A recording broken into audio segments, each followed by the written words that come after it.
अस्सलाम वालेकुम dear student. आज का हमारी सेकंड ईयर में जो टॉपिक है वो रिमेनिंग ऑफ जो ट्रांसेंडेंटल फंक्शंस थे और इसमें फिर हम एक्सरसाइज में भी डिस्कशन करेंगे। ठीक है, अब बेटा मसला ये है कि सबसे पहले जो हमने वहाँ पे ट्राइग्नोमेट्रिक फंक्शंस किए थे, इन्वर्स ट्राइग्नोमेट्रिक किए थे और एक्सपोनेंशियल किए थे, लॉगरिथमिक किए थे, ये याद है आपको। अब हमारे पास यहाँ पे है हाइपरबोलिक फंक्शन। तो हाइपरबोलिक फंक्शन क्या है?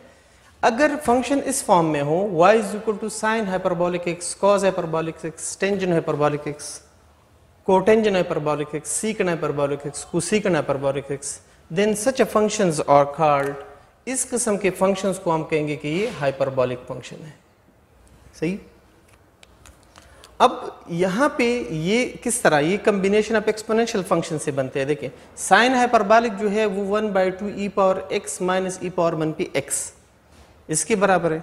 कॉस हाइपरबोलिक जो है इसको हम प्रोनाउंस किस तरह करते हैं, इसको हम प्रोनाउंस कर सकते हैं सेंच, तो ये इसके बराबर है। यहाँ पे इसको प्रोनाउंस करते हैं कोश या cos hyperbolic cosine hyperbolic x, तो 1/2 e power x plus e power 1p x। इसी तरह हमारे पास टेंजेंट हाइपरबोलिक है जिसको हम कोश कहते हैं, इस तरह इसको हम सेंच कहते हैं। ठीक है, इसको हम कोश कहते हैं और इसको हम टेंच कहते हैं।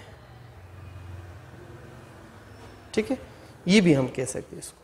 तो ये हमारे पास इसके बराबर। फिर अगर आप टेंजेंट हाइपरबोलिक को देखें तो sine hyperbolic divide by cos hyperbolic x e power x मन e power 1p x divide by e power x plus e power 1p x।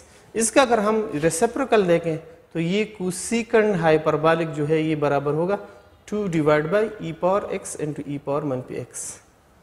इसी तरह अगर आप देखें तो ये सेकेंट हाइपरबोलिक जो होगा ये हमारे पास बराबर 2 divide by E x plus e power 1p x के बराबर होगा। इसी तरह अगर आप देखें तो यहाँ पे जो टेंजेंट हाइपरबोलिक है तो यहाँ पे अगर हम कोटेंजेंट हाइपरबोलिक को लिखेंगे तो इसका मतलब है e power x plus e power 1p x divided by e power x minus e power 1p x। तो ये इस तरह है, तो इसको हम हाइपरबोलिक फंक्शंस कहते हैं। और अगर आप देखें तो इसकी भी हम डोमेन और रेंज में बात कर सकते हैं, क्योंकि इसका अगर आप डोमेन और रेंज मालूम कर सकते हैं तो वो भी, जिस तरह इसके साइन और कास के डोमेन और रेंज जो है वो रियल नंबर्स हैं और इसके जो है वो डोमेन जो है वो क्या है, रियल नंबर होगा और रेंज जो है वो 1 से लेकर इन्फिनिटी तक होगा। ठीक है, तो ये जहन में रखो ये बात है। मतलब है इसका डोमेन रेंज किसके बराबर है, डोमेन और रेंज जो इसका है वो किसके बराबर है, रियल नंबर के। इसी तरह औरों की भी है। तो देखिए बेटा ये चीज़ें जहन में रखो, क्योंकि ये आपके सेकंड ईयर के बुक में मतलब है कि अगर आप 2 चैप्टर में चले जाएं, 3 में चले जाएं, 4 में चले जाएं, 5 में चले जाएं, ठीक है ना, 9 में चले जाएं, तो इसमें ये वहाँ पे है, 10 में चले जाएं तो ये हाइपरबोलिक फंक्शन वहाँ पे होंगे। हाइपरबोलिक फंक्शन के प्रॉपर्टीज़ के बारे में आते हैं, पढ़ते हैं। देखिए हाइपरबोलिक फंक्शन की प्रॉपर्टीज जो है वो just like a properties of ये ट्राइग्नोमेट्रिक फंक्शन की तरह है। जिस तरह यहाँ पे हम कॉस हाइपरबोलिक स्क्वायर, तो यहाँ पे HP स्क्वायर है, कॉस में नहीं, cos hyperbolic square x minus sine hyperbolic square x is equal to 1। तो यहाँ पे जो हमारे पास ट्राइग्नोमेट्रिक में था, ट्राइग्नोमेट्रिक प्रॉपर्टीज हमारी क्या थी आपको पता था, यहाँ पे वो इस तरह था, cos square x plus sine square x is equal to 1। ठीक है, यहाँ पे अगर आप इसको cos हाइपरबोलिक स्क्वायर पे डिवाइड करें तो 1 पे tangent hyperbolic square x is equal to secant hyperbolic square ये हो जाएगा। इसी तरह अगर आप इसको साइन हाइपरबोलिक स्क्वायर पे डिवाइड करोगे, इसको इस एक प्रॉपर्टी ये प्रॉपर्टी से बाकी निकलती है, इसको cos hyperbolic sign hyperbolic square पे डिवाइड करें तो यहाँ पे आ जाएगा कोटेंजेंट हाइपरबोलिक स्क्वायर और यहाँ पे आ जाएगा 1 और 1 ओवर जो हमारे पास साइन हाइपरबोलिक स्क्वायर है वो कोसेकेंट हाइपरबोलिक स्क्वायर x हो जाएगा। ये जिस तरह यहाँ पे थे 1 प्लस टेंजेंट था तो यहाँ पे वो था सीकेंट स्क्वायर x के, और यहाँ पे था अगर आप देखते तो यहाँ पे अगर आप इसको डिवाइड करते तो ये 1 प्लस कोटेंजेंट स्क्वायर x होता था। याद करें, याद है। इसी तरह अगर आप देखें तो हमारे पास फंडामेंटल्स लॉज जो थे ये भी हमारे पास है। Sine hyperbolic x plus y is equal to sine hyperbolic x cos hyperbolic y plus cos hyperbolic x और साइन हाइपरबॉलिक वाई। अगर आपको ये याद हो साइन अल्फा प्लस बीटा का आपको ट्राइगोनोमेट्री में याद हो, sine alpha cos beta plus cos alpha sign beta, ये अगर आपको याद हो। तो इसी तरह यहाँ पे कॉस हाइपरबॉलिक एक्स और फिर cos hyperbolic y plus sine hyperbolic x और साइन हाइपरबॉलिक वाई। तो ये था। तो ये अगर आपने देख लिया कि हाइपरबॉलिक फंक्शन पे हमने डिस्कशंस की, इसकी मुख्तलिफ प्रॉपर्टीज़ फंक्शंस के मुतालिक ये डिस्कशंस की। आगे जाते हैं और एक और फंक्शन की तरफ जाते हैं। अच्छा बेटा देखिए, अब इनवर्स हाइपरबॉलिक फंक्शन पढ़ते हैं क्योंकि ये भी हमारे आगे काम आएगा। देखिए ऐसे function f y is equal to f of x is equal to sine hyperbolic inverse x cos hyperbolic inverse x tangent hyperbolic inverse x cotangent hyperbolic inverse x secant hyperbolic inverse x और cosecant hyperbolic inverse x. then such a functions are called inverse hyperbolic function। ये inverse hyperbolic function है। तो ये भी देखें, इसके बहुत सारे और भी हम लिख सकते हैं। ये इस तरह भी लिख सकते हैं आल्सो, तो और भी लिख सकते हैं साइन हाइपरबॉलिक इनवर्स एक्स, ये इन टर्म ऑफ हम लिख सकते हैं लॉग में, तो ln ऑफ x प्लस हम लिख सकते हैं 1 प्लस एक्स स्क्वायर के बराबर होता है। इसी तरह और भी है, ठीक है। तो ये चलो ये हमारे काम आएंगे, वहाँ पे हम इस पे बात करते हैं आगे चैप्टर्स में। अब यहाँ पे लेकिन इसकी पहचान ज़रूरी है कि आप इसको समझें और इसको देखें और इसमें जहन में रखें कि इस किस्म के फंक्शन को हम कहते हैं कि ये साइन हाइपरबॉलिक इनवर्स है, कॉस हाइपरबॉलिक एक्सेट्रा। अब एक और हमारे पास टॉपिक है, वो है एक्सप्लिसिट फंक्शन। एक्सप्लिसिट फंक्शन क्या होता है बेटा? जिस तरह हम अभी तक पढ़ रहे हैं, जितने भी फंक्शन हमने पढ़े, अगर आप देखें इसको देखें तो ये इसमें y in term of x, जब आप फंक्शन लिख देते हैं तो उसको हम कहते हैं कि ये एक्सप्लिसिट फंक्शन है। तो हम लिख सकते हैं if the dependent variable y easily express in term of the independent variable x, तो उसको हम कहते हैं y is called an explicit function। तो यहां पे लिख देते हैं, देखिए if the dependent variable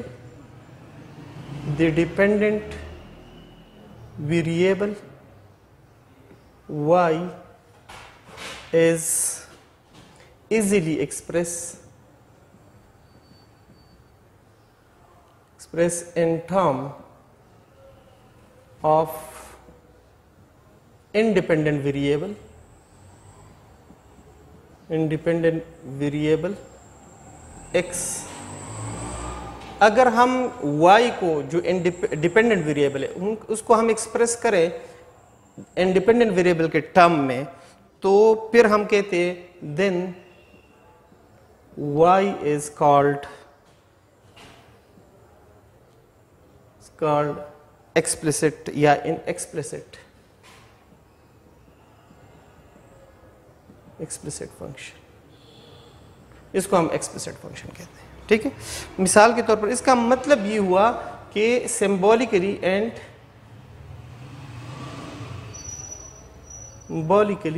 we write, देखिए हम इसको इस तरह लिखते हैं, ज़्यादातर y is equal to f of x के फॉर्म में लिखते हैं। तो जिस तरह हम एक function y in term of x लिखते हैं तो इसको हम एक्सप्लिसिट फंक्शन कहते हैं। मिसाल के तौर पर आप बहुत सारी इसमें एग्जांपल ले सकते हैं। मिसाल के तौर पर अगर आपने ले लिया y is equal to x square minus 2x प्लस 1, तो ये आपके पास एक्सप्लिसिट फंक्शन है। या आप लिख सकते हैं y is equal to x minus 1 under root, या आपने लिख दिया y is equal to sine x आपने लिख लिया, या आपने लिखते हैं y is equal to ln of x आपने लिखते हैं etcetera.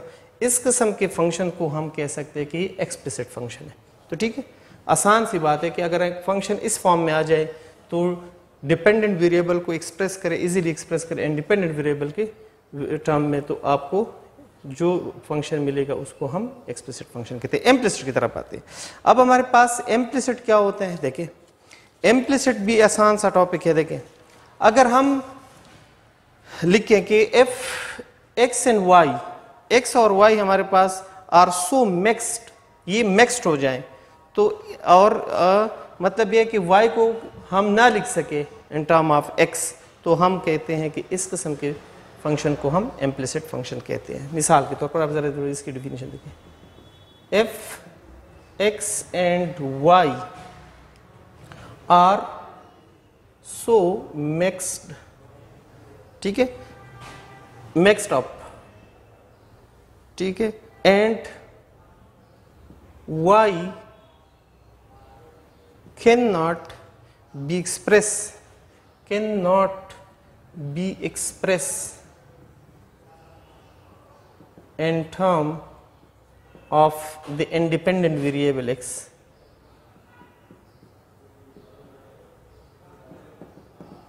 Independent variable x, then y is called explicit. तो इसको explicit, y is called explicit function, तो इसको हम फिर explicit function कहते हैं, implicit function कहते हैं। इसको हम क्या कहते हैं, explicit तो हो गया है, इसको हम implicit function कहते हैं।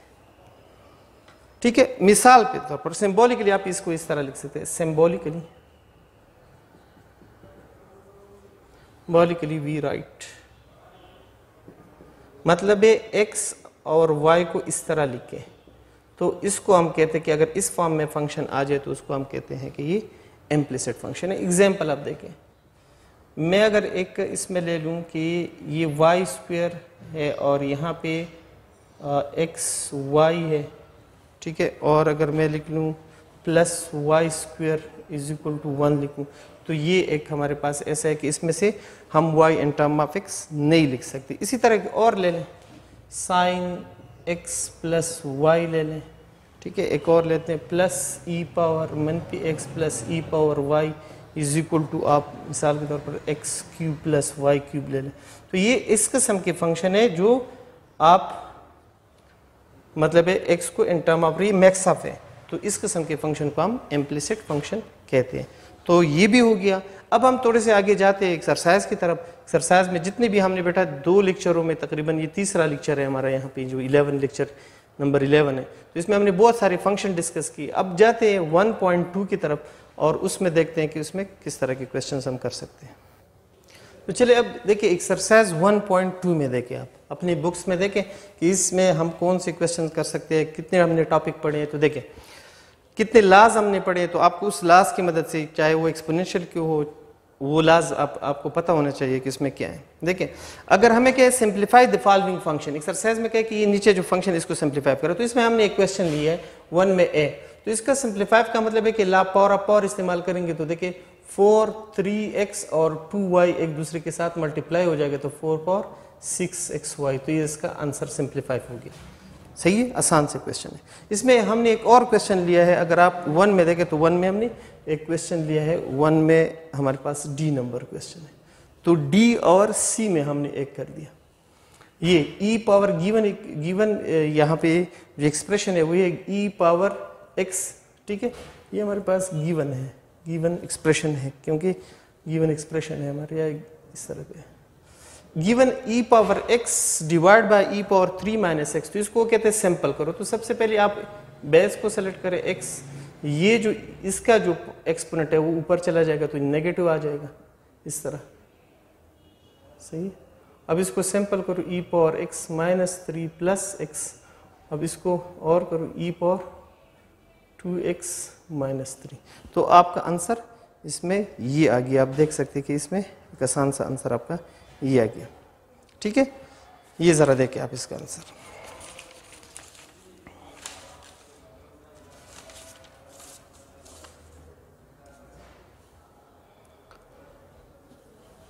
अब इसके बाद एक और क्वेश्चन यहाँ पे ये है, देखिए इसको ये है 10 पावर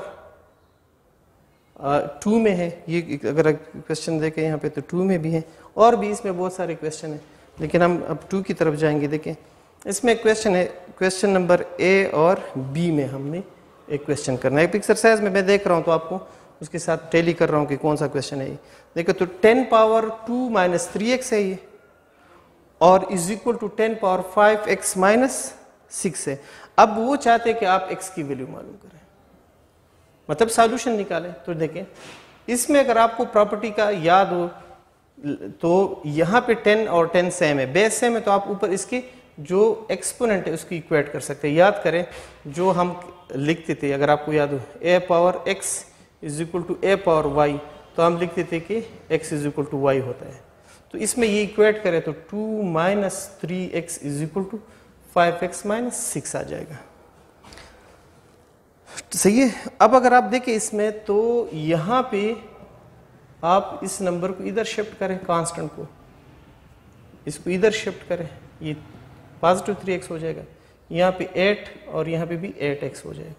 इसको आप देखें x को छोड़ दें यहाँ पे और 8 डिवाइड बाई 8 कर दें तो आपकी x की वैल्यू जो है वो 1 आ गई। तो ये भी हो गया, ये भी इसमें एक क्वेश्चन था जो हमने कर दिया। अब अगर आप आगे जाना चाहते हैं और आगे देखें आप, तो इसमें अगर आप देखें तो इसमें हम मज़ीद अगर आप देखें तो इस पे एक और क्वेश्चन करते हैं। ज़रा आप देखें, ये तो हो गया। अब एक सी और डी नंबर इसमें एक क्वेश्चन है, सी डी हमने जो यहाँ पे लिया है। देखिए 4 power 5x minus x square is equal to 4 power minus 6, x की वैल्यू हमने फाइंड करनी है। देखिए किस तरह, देखिए फिर बेसिस अगर आप देखें सेम है तो इसको कैंसिल कर दे और इसकी जो एक्सपोनेंट है उसको आप इक्वेट कर सकते हैं, तो ये -6। अब इसको अगर आप देखें तो सॉल्व करें, यहाँ पे 0 लगाएं क्योंकि बाकी सारे शिफ्ट करें राइट हैंड साइड पे, -5x और -6। इसको हम इस तरह सिमेट्रिक प्रॉपर्टी की यूज करके इस तरह लिख सकते हैं, क्योंकि अगर a b के बराबर है तो b a के बराबर होगा। तो फिर अगर आप देखें तो ये क्वाड्रेटिक अब बन गया। जरा देखें तो क्वाड्रेटिक एक्सप्रेशन को आप इसमें अगर आप सॉल्व करें तो आसान होगा। इसको ज़रा आप सॉल्व करें तो देखें, सॉल्व करते इसको, यहाँ पे एक्स स्क्वायर तो -6x plus 1x -6 is equal to 0। तो फिर आप इसमें पेयर बना लें। अब यहाँ पे देखें x -6, यहाँ पे 1 कॉमन ले लें, x -6 इज इक्वल टू 0। अब देखिए बेटा यहाँ पे देखिए फिर से कॉमन ले लें, x -6 इसमें और इसमें ये दोनों टर्म्स में ये कॉमन है, तो x plus 1 is equal to 0। अब यहाँ पे अगर आप देखें तो either x -6 is equal to 0 और x plus 1 is equal to 0। तो आप यहाँ से x की वैल्यू निकालें 6 और यहाँ से x की वैल्यू निकालें -1। तो आपका सॉल्यूशन x की वैल्यूज निकालनी थी तो वो आ गई। तो आप देखें कि इसमें हमने एक और क्वेश्चन कर दिया कि x की वैल्यूज आप आसानी के साथ यहाँ पे निकाल सकते हैं। तो ये अगर आप देखें तो ये भी आसान एक क्वेश्चन था। इसमें एक और क्वेश्चन अगर आप देखें E और F देखें तो इसमें भी अगर आप किताब में देखें तो गिवन इक्वेशन है हमारे पास, वो है 1-1px होल पावर 5 और यहाँ पे है 2x-1 होल पावर 5। अगर आप देखें तो ये जो क्वेश्चन है तो ये E और F में हमने करना है। देखें तो इसमें भी x की वैल्यू मालूम करना है। अगर इसमें देखें तो इसके जो एक्सपोनेंट है वो सेम है, तो ये रिमूव करें, सेम है तो x -1। अब इसको सॉल्व करें तो ये -1 इधर आ जाएगा, 1 + 1 आ जाएगा, x इधर शिफ्ट हो जाएगा और यहाँ पे ये 2 आ जाएगा और यहाँ पे 3x आ जाएगा। तो अगर आप देखें तो x की वैल्यू 2/3 आ गई। तो आपका आंसर यहाँ पे x की वैल्यू ये आ गई। अब थोड़ी सी एक क्वेश्चन में और करता हूँ, तो बस बात ये है कि हमने 1 और 2 का क्वेश्चन अब हम ख़त्म करेंगे। तो इसमें अगर आप देखें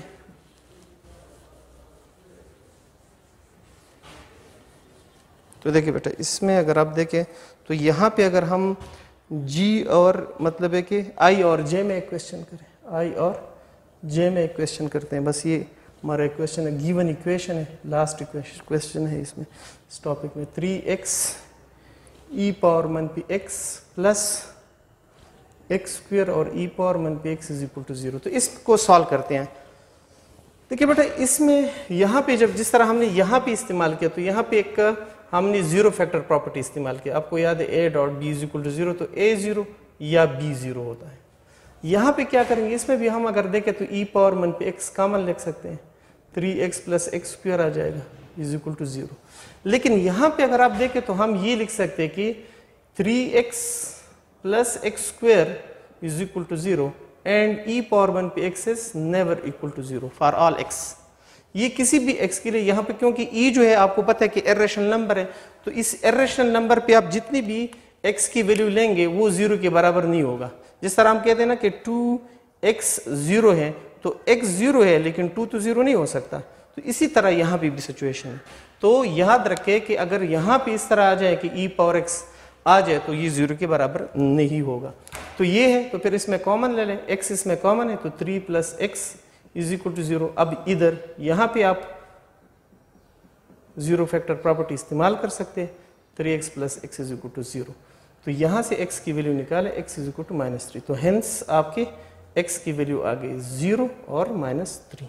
तो इस पे जितने भी क्वेश्चन मैंने किए, बाकी क्वेश्चन आप करें, एग्जाम्पल करें, तो इंशाल्लाह ये आसान है। बाकी इंशाल्लाह नेक्स्ट वीडियो में रिमेनिंग एक्सरसाइज करेंगे।